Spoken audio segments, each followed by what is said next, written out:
we start, I want to tell you who MAREA is and also about some interesting upcoming events. MAREA is the Mid-Atlantic Renewable Energy Association. It is a volunteer-run, nonprofit organization dedicated to educating and engaging the public and advocating for renewable energy production, energy efficiency, and sustainable living. And especially want to thank the 27 new members who joined last month, just this past last month. I believe that's possibly a record. I don't know, but thank you to everyone who's joined. So we have two, besides tonight's presentation, we have two upcoming events on solar energy. On April 27th via Zoom, we have Adding Storage to Solar. Power or battery storage is key to 100% renewables, and two solar experts, our own Bill Hennessy, along with Bruce Hankins, will provide very practical information on adding battery storage to a home solar PV system. And then on May 25th, continuing the solar theme, we will hear from a Philadelphia entrepreneur who's serious about creating green jobs and is actually doing it. Specifically, these are solar jobs created through training, as well as employing people from disadvantaged backgrounds. I believe they have 30, 35 plus employees at the moment. You will be discussing issues around solar installations and regulations in the region. And we are expecting a very informative session, as Chuck Coe has already seen this presentation or part of it, and that was very, very informative. So we're looking forward to both those presentations. So now Chuck Coe will introduce tonight's speaker. Chuck? Yeah, good evening. It's my pleasure this evening to introduce Allison Hawkins, who is the Commercial Development Manager for at Air Products for the Hydrogen for Mobility business in the Americas. Her responsibilities include the development of new market opportunities and new businesses through strategic investments and growth. Prior to taking this position, Allison has had over 20 years of experience in various commercial development of large gas applications in both the US and internationally. She is a Lehigh grad with a BS in chemical engineering. So she's a local gal that has moved to the West Coast and is now in Arizona. And she's going to tell you about, yes, the hydrogen economy this time around is real. Allison, without further ado, the stage is yours. Thanks, Chuck. Yes, and I think, many of us would say the hydrogen economy has been real for a long time. It's just evolving, right? It's finding new homes. So I'm going to talk to you today kind of in a general background on hydrogen, and then really like where a lot of rapid change has been happening in terms of its use and its production, and lots of interest in the energy field for hydrogen these days. So thanks so much for the invitation, first of all, to speak to you all. So you covered a bunch about me there, but 20 plus years in industry, it's all been in industrial gas. I started my career in environmental permitting and moved on to intellectual property, and then went to the dark side about 15 years ago, and have been doing commercial roles since then, really focused around the theme of hydrogen and large hydrogen projects. Like Chuck said, I did my college years right in the Lehigh Valley in Pennsylvania at Lehigh University. I grew up in New York State, so nice to be talking to the Mid-Atlantic region, even though I'm now more of a West Coast person. So hydrogen. Industrial hydrogen processes have been around for quite a long time, going back to like the beginning of the 20th century, but really saw growth with the Clean Air Act passage, and specifically the amendments in 1990. So what the Clean Air Act did is it gave the federal government the ability to enforce regulations around priority pollutants. So toxic air pollution, ozone depletion, and acid rain were all addressed. What that led to was kind of a greening up or a environmental cleanup of petrochemical refining sectors, which led to a lot of hydrogen use. So specifically when you use hydrogen in refineries, you're helping to desulfurize the gasoline. It's the primary use. So, that cuts down on H2S emissions, cuts down on acid rain. So most of the hydrogen produced today in industrial side is still produced from fossil fuels, natural gas being the main one, but there's syngas developed from gasification of, coal and, other heavy feedstocks as well. The current global demand is about 70 million tons. So this isn't a brand new molecule, there's quite a bit of production. But the main uses are really going into those existing markets like petroleum refining, chemical feedstocks like ammonia, methanol, and then some processing fields, metals, glass, semiconductors, and food. So what we're hearing about now, it seems like everywhere you turn, is talk about decarbonization. So there are many governments around the world that are, and private corporations as well, that are working towards decarbonization. And that has really led to a renewed interest in hydrogen as a fuel, as an energy carrier, and also a renewed focus on making hydrogen in a renewable manner. Okay. So before I confuse you all, those of us in hydrogen are still confused over this topic, but there's many different colors in the spectrum of hydrogen now, so we don't have just one hydrogen molecule. So there's a little bit of nomenclature here to get you familiar with. The most common form we'll talk about today is gray hydrogen, which is starting from natural gas reforming.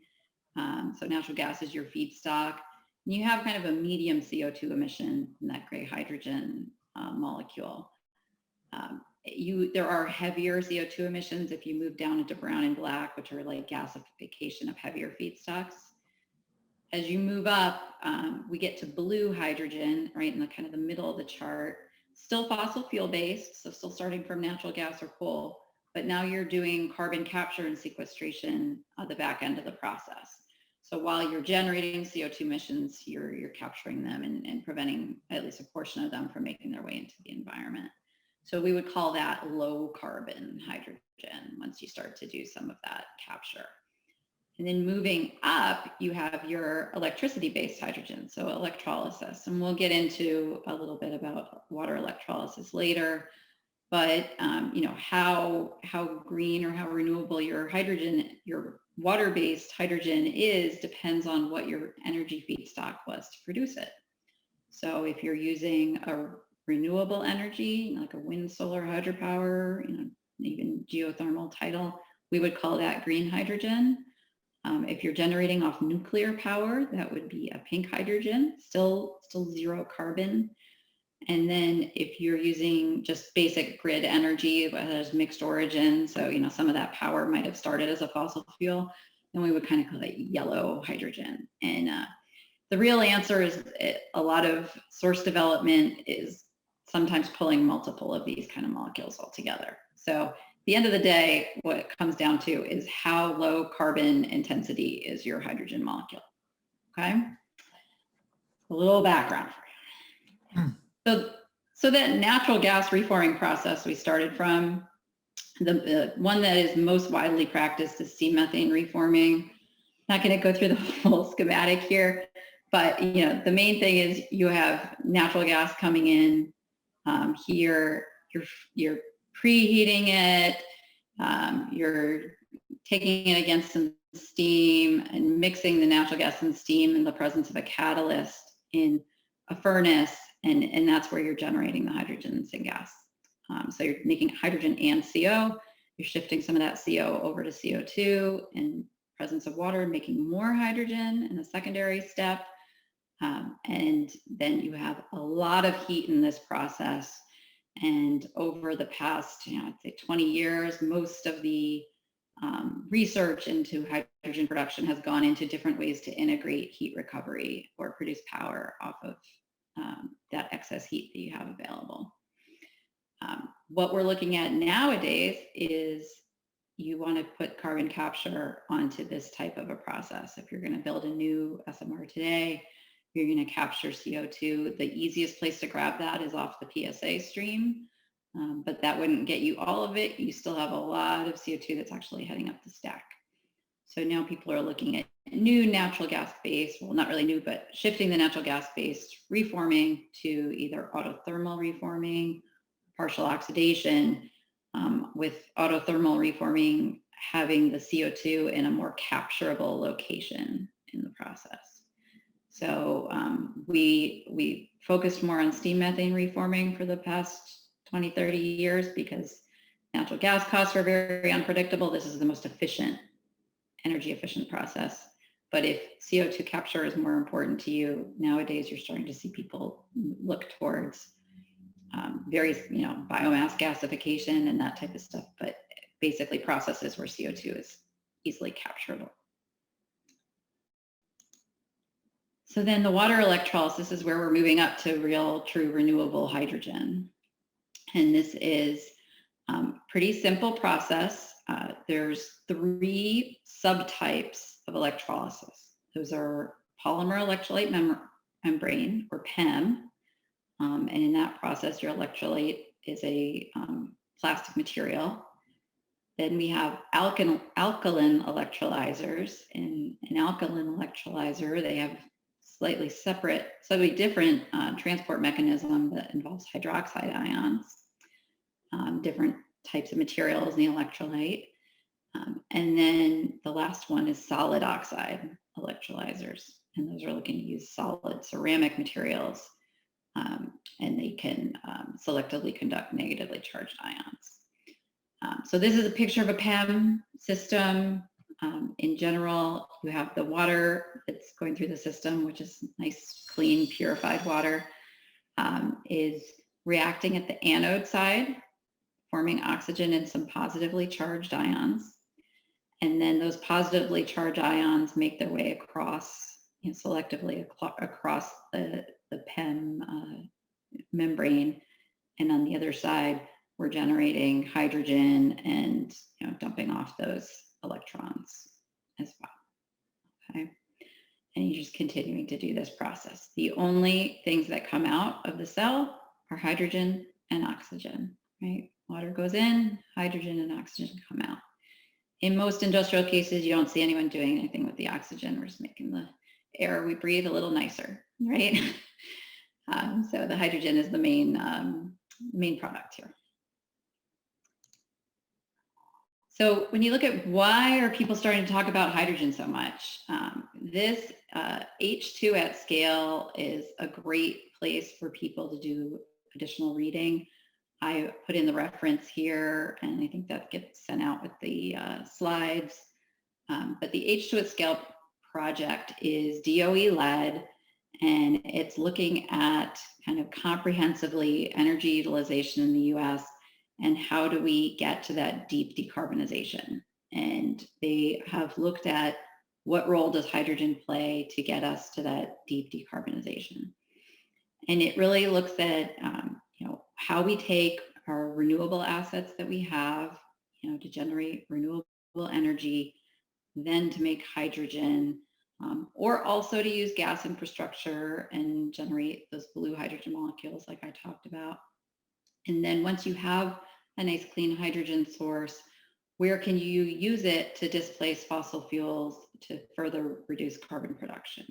So that's things like transportation, moving down to kind of like chemical building blocks that today start from a fossil fuel. Some of that can use renewable hydrogen to produce that same molecule.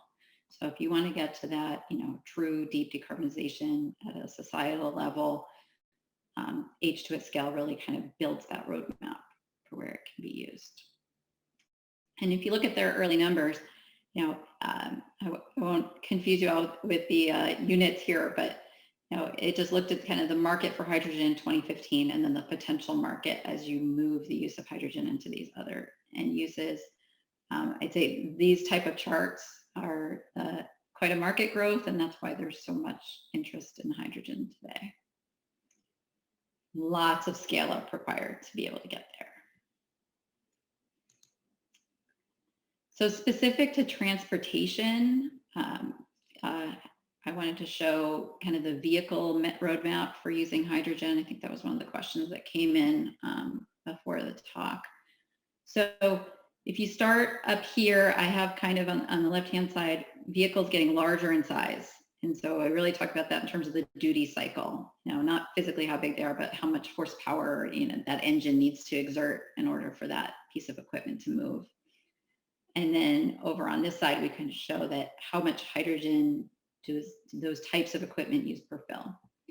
So one of the first areas to implement fuel cell technology was in forklifts. So material handling centers like distribution warehouses, those are readily available commercially. Then light duty vehicles came about. We have like Toyota, Honda, and Hyundai all have fuel cell vehicles for sale today in California. Lots of reports that they're moving up into the Northeast as well as the next target market. So light duty vehicle, you can buy one, but you can only do it if you live in a certain geography. And then buses are a really interesting next step scale up. We see hydrogen fuel cell buses, readily deployable.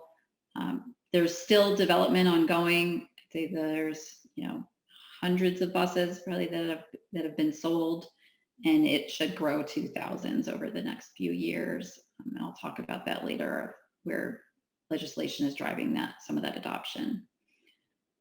But you see, as you move into a bus, all of a sudden, instead of taking 4 to 5 kilograms per fill, you're at 20 to 30. Your hydrogen usage is really increasing. And then next is trucks, large, class 8 tractor trailers on the highway moving goods, from state to state. Those are just entering the market in 2021. There's been many demonstration models built. These are the first kind of purpose-built hydrogen fuel cell vehicles. And then my team has discussions with people in rail, marine, aviation. You talk about like mining equipment, large earth moving equipment. Anything that has kind of that heavier duty cycle is a great fit for hydrogen. So my simplified way of talking about a hydrogen fuel cell vehicle is it's basically a vehicle, an electric vehicle, has an electric motor on board, but it is like a battery vehicle that's fueling its battery as it goes, right? So it carries the hydrogen around, hydrogen flows into the fuel cell, generates that electricity to run that electric motor, okay? Some of the benefits of, people are looking at getting to zero emission, you're either gonna use a fuel cell vehicle or a battery electric vehicle.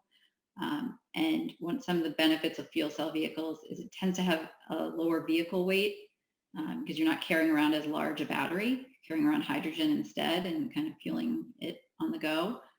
And your refuel time is much less. Instead of plugging and charging overnight, I can pull into a station and fill up in 5 to 10 minutes. And then there's some life cycle cost advantages as you look into these heavier duty buses and up of not having to replace the batteries at a regular frequency. And then range is one that you see a pretty decent comparison between. But I always preface everything that there's ongoing development in both sides. Battery electric vehicle manufacturers are not stopping on their pathway to improve their vehicles, and neither are fuel cell vehicles. So really, some are going to have a better fit in some applications than others. So the other interesting topic area around hydrogen use is in decarbonization of the power grid.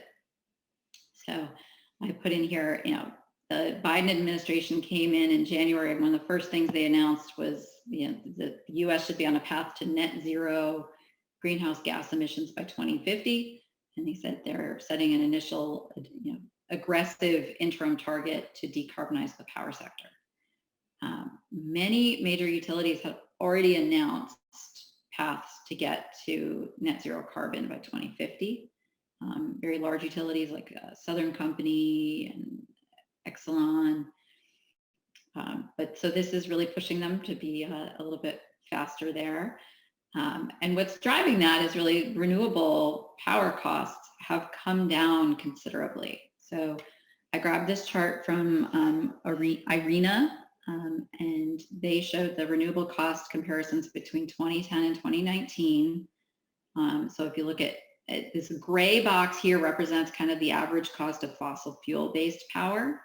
So the majority of the power on the grid, and you can produce power from biomass, geothermal, hydro, all kind of within that comparable space. Solar photovoltaic was much more expensive per kilowatt hour and has come down to, being within that gray bar. Same thing over, 9 years, you see a rapid decrease in the concentrating solar power, offshore wind and onshore wind, all, continuing to get really improved. The challenge with a lot of these renewable sources is that they are not 24/7 continuously available to feed the grid. And so states that have already moved to having a large amount of renewables on their grid, there's times of days where they're struggling to keep up. And there's other times where they have so much excess power available, they don't know what to do with it. And so during those times, you have so much extra power available, you don't know what to do with it. You can convert some of it to hydrogen and store it for use later on. So hydrogen is really kind of being used as a battery, if you will, to do some of that grid balancing. To make that really effective, hydrogen is a tiny little molecule. It's the only way to store it well is to liquefy it or to put it into salt caverns. So this is being done primarily where there's availability to put salt caverns for underground storage. But that would help to, say, be able to keep up on, days that the wind's not blowing or the sun's not shining, or, get you through those evening times as well. So that'll help to get there. Today, people are just kind of using natural gas plants to peak shade. So it helps to get away from that. Another topic in power to be aware of is microgrids. So, microgrids are where people are, wanting to have their own kind of power source that's not tied into the greater electricity grid, because, a lot of times it's in areas where there might not be enough reliability on the power grid to serve things like data centers. So think like really large, Amazons, Googles, and whatnot have these data centers. And they're going to want to use the natural gas grid, produce hydrogen, do carbon capture, and be able to store and use that hydrogen for power and be completely independent of the power grid. Now, one of the other challenges to be aware of is if in everywhere we do things in this world using fossil fuels, we went to electrification, that would, triple at least the amount of demand on the grid. So as we're trying to meet this target of decarbonization by 2035, we would actually have to be producing additional power capacity at the same time. So, instead, taking some sectors to electrification via hydrogen helps to kind of alleviate some of that challenge. So wanted to give a little bit of background on the regulatory framework.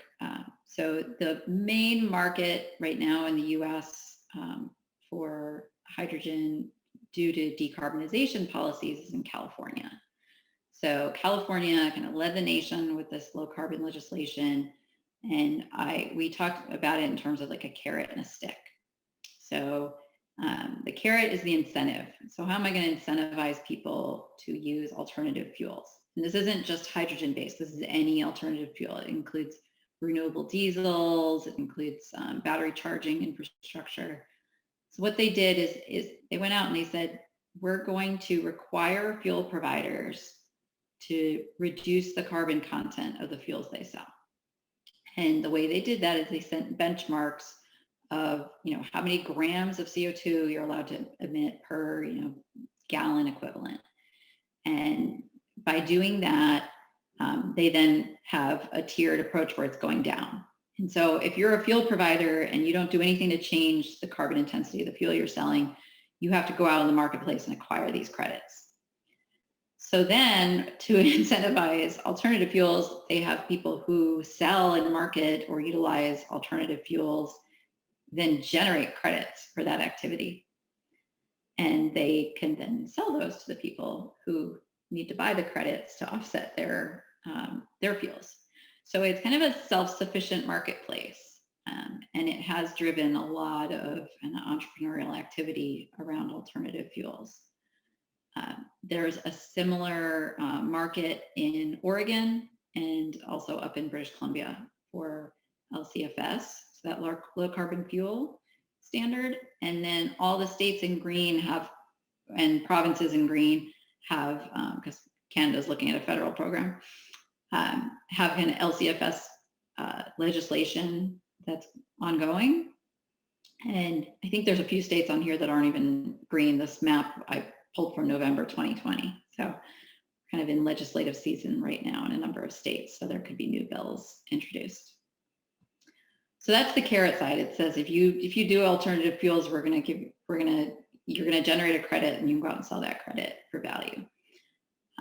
On the stick side is mandates to say, hey, certain groups of people, you're no longer allowed to buy internal combustion engines. You have to, have a mandatory change out to zero emission technology.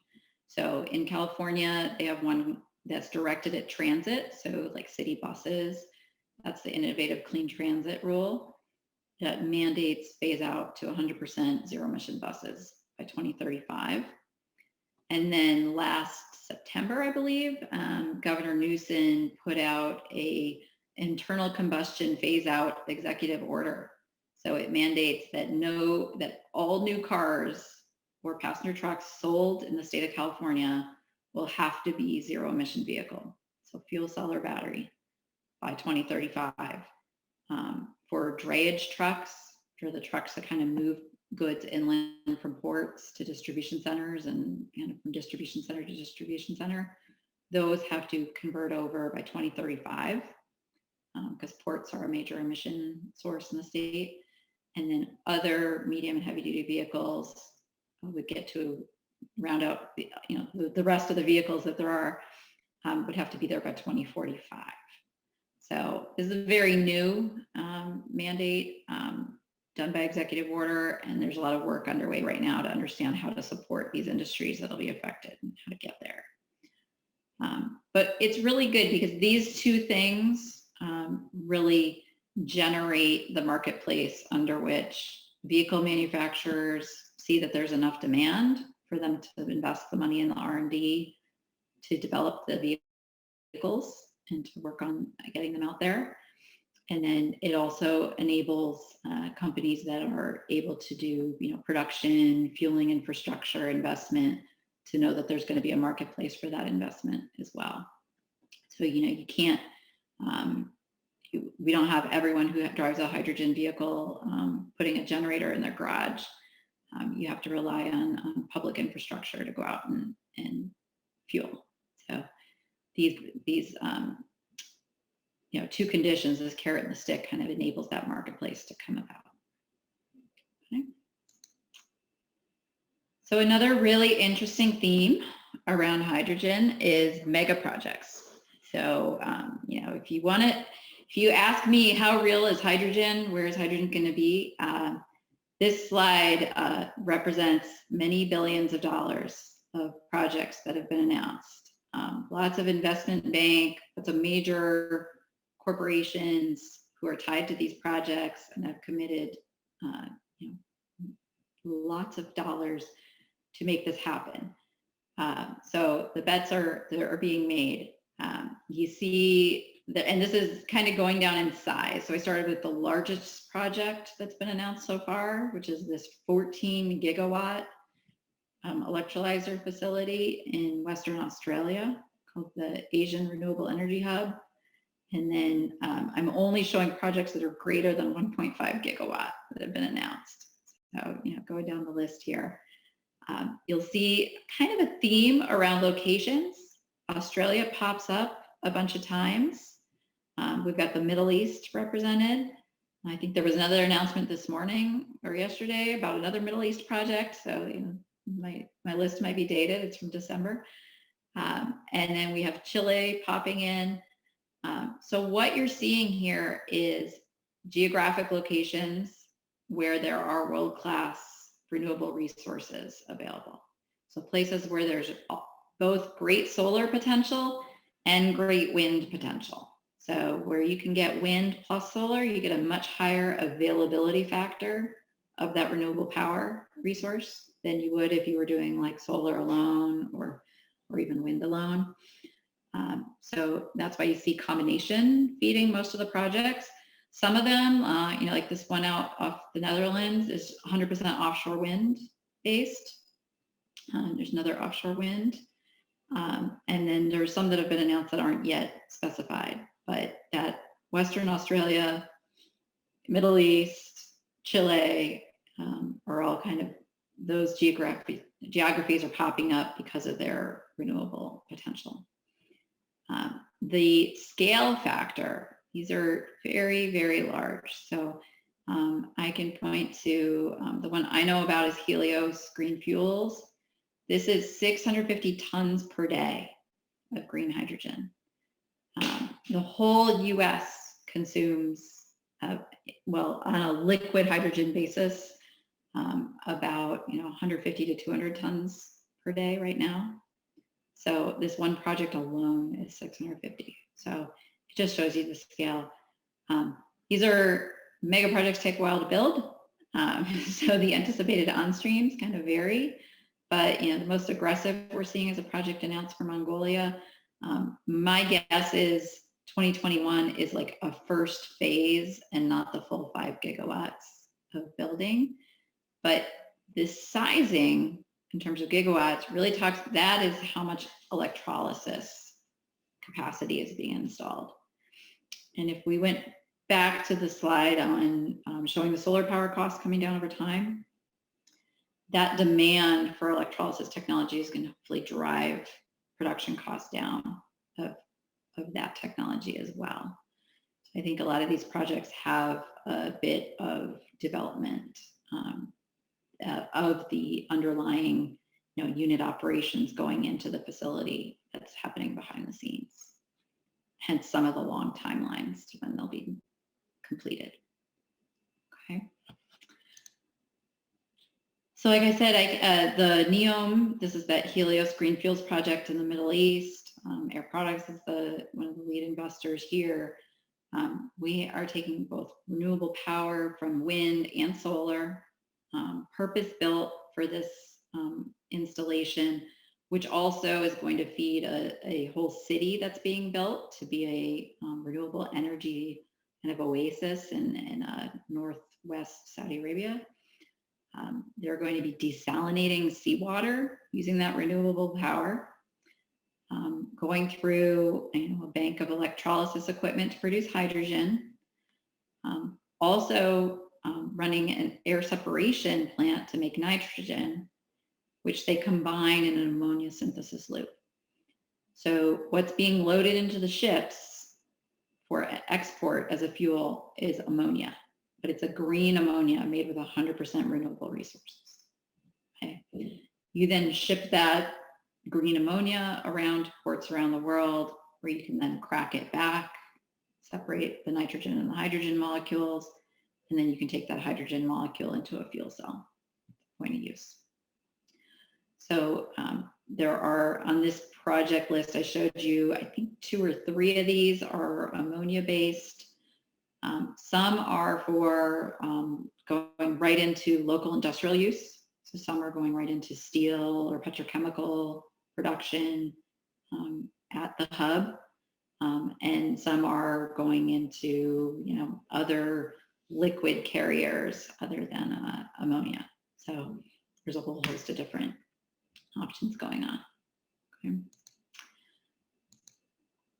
So finally, to kind of wrap up before we go to questions, another great resource if you want to read further into hydrogen's potential in the United States is this roadmap to a US hydrogen economy. It was published by FCHEA, which is the Fuel Cell Hydrogen Energy Association. They hired McKinsey to do to pull this together. It took a few years, and they generated really like this view that is, how are hydrogen applications going to grow over time? It started with the 2020 to 2022 phase, really called immediate next steps. And so it was like, we've already commercialized material handling. We're moving into more classes of transportation fuels. They go into power, how it's being used in power generation. So there's the data center use I talked about. And then they go into other, feedstocks for industry and residential fuel uses. And then it goes through the roadmap of development needed to get all the way out to a 2050 ambition where we can get to kind of full utilization of hydrogen. So really interesting. If you go into the report, you can read more into like kind of some of the development underpinning some of these uses. You see things like low carbon transportation fuels in aviation. And that is both going to a hydrogen molecule, and then you see other places where it's going renewables into like a carrier molecule and making a low carbon liquid fuel. So there's a mix of that. In heavy duty marine, for example, some of that you're seeing ammonia as the fuel for the fuel cell, as it's just a more stable liquid than liquid hydrogen.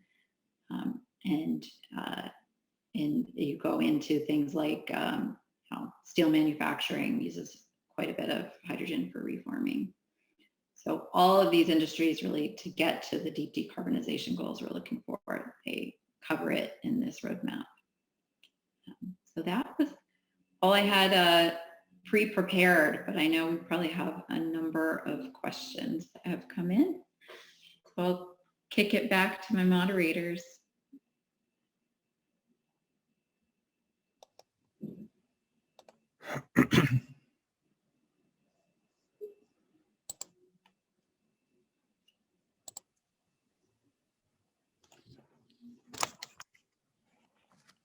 Thank you, Allison. Thank you very much. It's an exciting time for hydrogen. Just to put things in perspective, if people don't understand, 1.5 gigawatts, which is small on that scale of the plants you were talking about, that's typically the size of a nuclear power plant, correct? Yep. Huge. And when you look at solar installations, kind of a typical large solar project in the US is probably about like 500 megawatt. You see sometimes going up towards a gigawatt, but mostly like the 100 to 500 is like an industrial scale solar array. So these projects are using multiples of those. Yes. We have a number of questions. Sure. One of them is, what are the impediments of any of these large scale hydrogen production from renewables? What are the challenges? Yeah, so I mean, the classic challenges around business development, right? Finding land available, water. So, knowing where to build it, to try to be close to the source. So those are some of the challenge. There's still a lot of technology development underway. So, we are not at commercial scale of, production even of electrolysis equipment. So, there's factories still being built to manufacture the equipment needed to build these projects, right? So a lot of effort there. I'd say on the blue hydrogen side, it's finding locations where you can store and sequester carbon, and really studying, how to do that safely and effectively. So lots of development, lots of research required on storage mediums as well. Right? Okay. So we have a question here about essentially distributed energy using hydrogen. So the speakers, I'm just going to read it. The speaker described the process of hydrolysis from solar, local storage, then electricity from a fuel cell. So the hydrogen acts as a battery. Can this be done on a small scale i.e. to run a campus, or is it possible to do it at an industrial scale, only at an industrial scale? Yeah, so on a campus, that's essentially what a microgrid is, right? So you can use hydrogen as your storage medium. It's just a matter of how much power production you need to be able to make. So if you want to go from hydrogen back to power, you can do that via fuel cell, or there are companies out there, Mitsubishi is one of them, that are producing power generators, much like a natural gas fired turbine that just use 100% hydrogen as their feed. So there's ways to go in that direction as well. And now the efficiency question, like, you always have to tie it to, sometimes it's worth spending a little bit more energy to get to the capital cost you need and the reliability that you need. So it doesn't make, if you just care about energy efficiency, converting to a carrier and then going back, or going to liquid hydrogen and then going back to gaseous for use, you're using extra energy in all those steps. But the reason you're doing it is to make it more distributable, to be able to transport it more easily and to make it more storable long term. So when you produce hydrogen in a gaseous form, if you can use it right there, it's great. But if you need to be able to move it around, many people go to a liquid carrier. Phil or Joe, are there questions that came in by email that I don't see? There's one more in the chat, Chuck, the question is there some discussion about the dangers of transporting byproducts like ammonia, et cetera?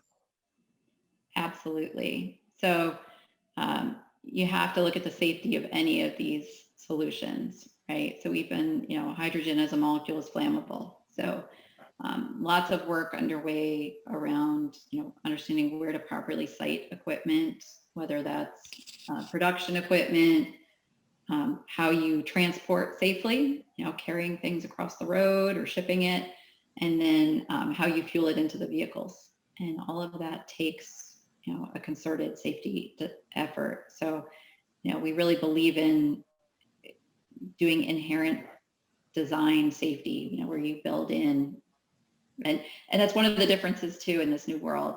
Now that we're fueling passenger vehicles, for example, the people touching and handling the dispensers that have 700 bar of hydrogen behind them are not trained technicians. They're not wearing Nomex.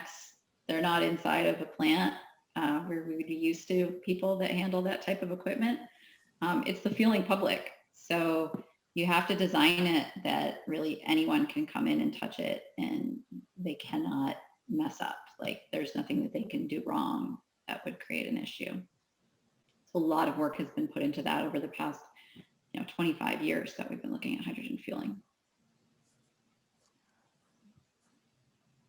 So one of the comments is that in the industrial environment, 70 million tons of it is used yearly with very little incident, right? Yep. But the one that bothers me is static electricity, because it has a very, very low energy for static ignition. Yes, and so the way you get around that is leak detection, right? So as long as you're contained, you're not going to get that that static electricity to come into contact with the flammable gas. There's a number of questions here. There's one, Chuck, I'll just jump in.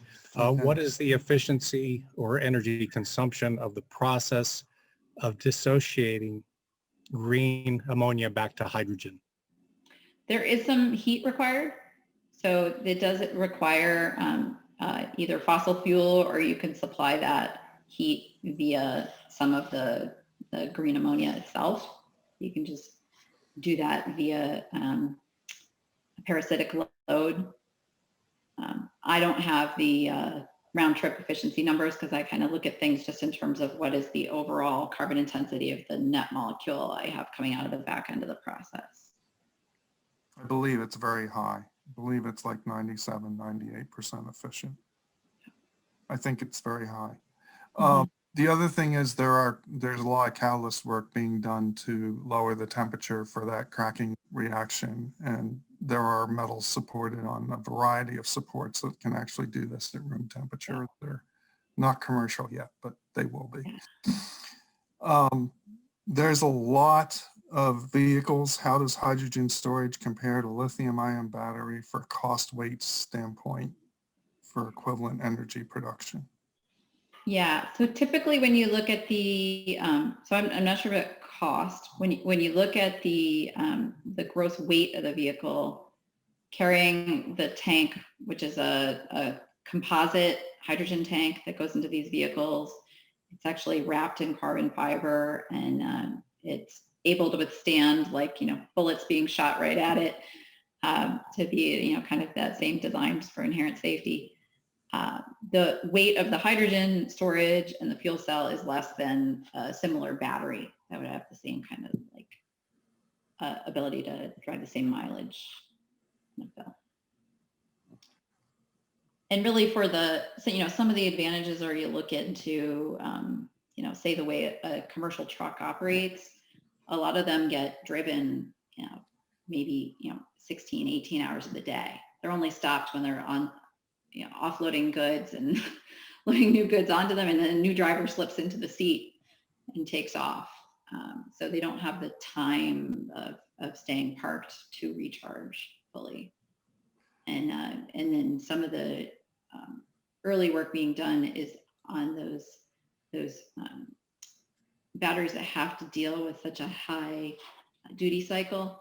They actually will degrade quickly over time. So, you might get 100% state of charge for the first year of operation, and then slowly move down to like a 60 or 70% as your max charge by the time it gets near the end of that battery life, and it has to be replaced.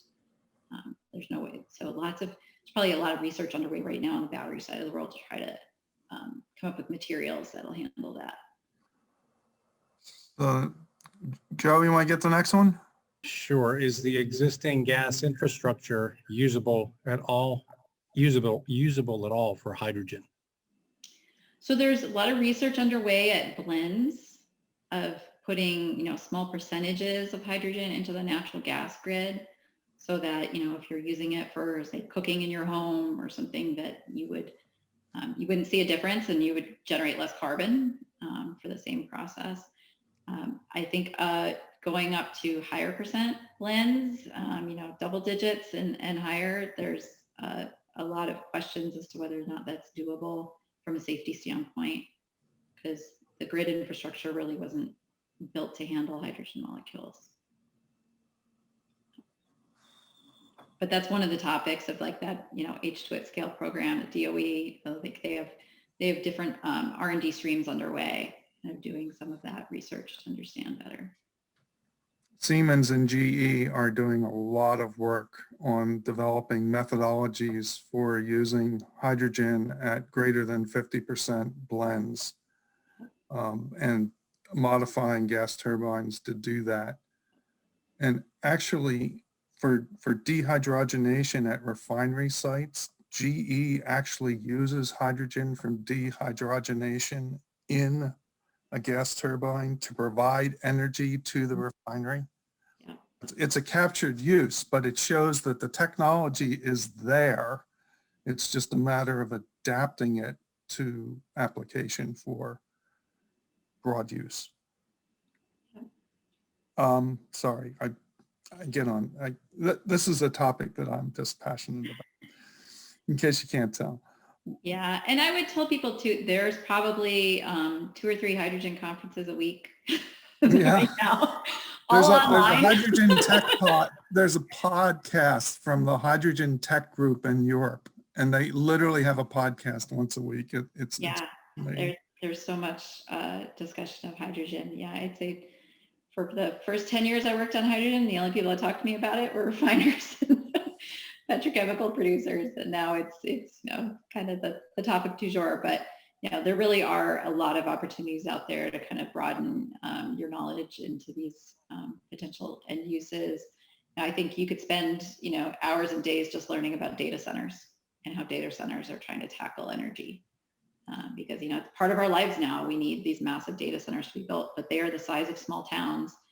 And to find that much land, they have to go out in rural areas to build them. And then there's not enough, high power, transmission and stuff nearby to tie into the grid. And so, they have to go to where the land is and they have to build their own power. Yeah. So, Here's and another a lot of them question. are very sustainably minded corporations that are trying to do that in the right way to design for the future. So Allison, there's a question. What's your prediction for 2050? Do you think hydrogen vehicles will dominate, or will there be both hydrogen and electric vehicles? Oh, I'm certain there will be both. Yeah, I'm certain, because even within a single class of vehicle, there are people who use it in different ways. And, for example, for a city bus, you got short, flat routes, you got nice temperate weather, battery bus can charge great, right? If you are in a more hilly area or you have cold weather, you might have to move towards fuel cell buses. And so, I talk to transit agencies all the time who, went out and bought 1 or 2 battery buses. They've tried it on their routes and it works on 10% of their routes. And they're like, we love them, they're great, but they just don't work for everything. So I think even individual corporations who operate massive fleets, I'm talking like a UPS or a FedEx, Pepsi, Amazons of the world, they're going to have both. They're all going to have both. And it's just going to be a mixture. Allison, I have a question from Don. It says, what is the latest energy consumption BTUs per cubic foot for SMR-based H2? So Don will be sad to know, like in a low carbon world, we've relaxed our efficiencies, right? Because now I care about capturing the CO2 more than I care about how much natural gas I'm utilizing. And so it really has shifted our thinking quite a bit. Still very efficient, but at the end of the day, what you care about is as little carbon as you can generate in that molecule production step. Allison, how do PEM fuel cells degrade over time? I am not an expert on PEM, so I will leave that to the questioner to go do their research. I don't know if there's been enough high capacity utilization to have an answer to that. I know that's part of R&D to know how long they'll last for. I think if you install them, you can have the expectation that they're not gonna degrade in a 15-year to 20-year life cycle. But I think that's still to be determined. Just more research. So another question is, what would be a good strategy for adoption of green hydrogen on farms or forest machines?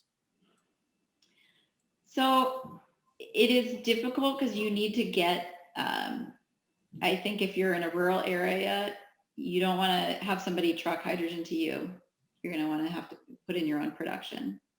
So I think setting up, like a small little local, you can do like, a private solar, your own generation, and some gaseous storage. You can fuel your own vehicles. So that can be a sustainable option. You'd have to have a water source, but that would be doable. If you're in an area where you can get fuel trucked to you, we do private station development. So if you had a large farm or something, that would make sense to put in, maybe a liquid tank with compression technology.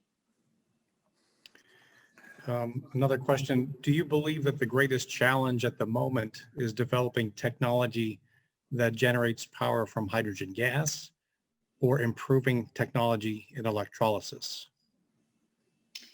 I think it's both, right? So to drive adoption, it all comes down to cost.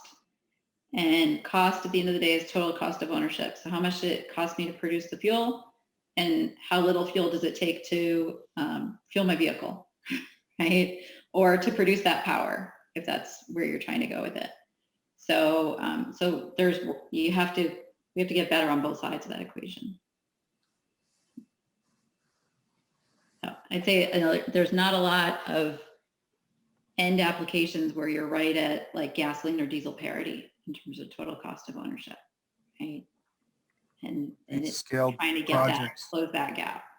These scaled projects will bring those costs down because of the learning curve dynamics and the economics associated with scale, right? Yep, that's the bet. So see, the guy at Siemens said that they have increased the size of the electrolyzers by a factor of 10 every 3 to 4 years since the beginning of this century, since the turn of the century. Yeah, it's really incredible. Up to And 100 megawatts, they said. Yep. Yeah. I think you're typically seeing like 10 and 20 megawatt installations. And like, so if somebody wants more production, they'll put in multiple of that size electrolyzer. But single train going up to 100 megawatt, yeah, that's quite a scale up. That's happened over time. So there's another question here. Is water a limiting factor in the sunny PV sites for green hydrogen production? So, you know, the example that I showed you, it's not, because we're right next to the ocean. So we've got a great source of water there. It's just a cost to desalinate. Right? So that's going to be, you know, the answer in a lot of these locations. Good thing about water electrolysis is, you know, once it goes through the vehicle, through the fuel cell, it comes right back into the water cycle of the air, right? So you're not using that water up. You're borrowing it for a short time and returning it to the environment. And the follow-up question is, can you use salt water and electrolyzers to make hydrogen?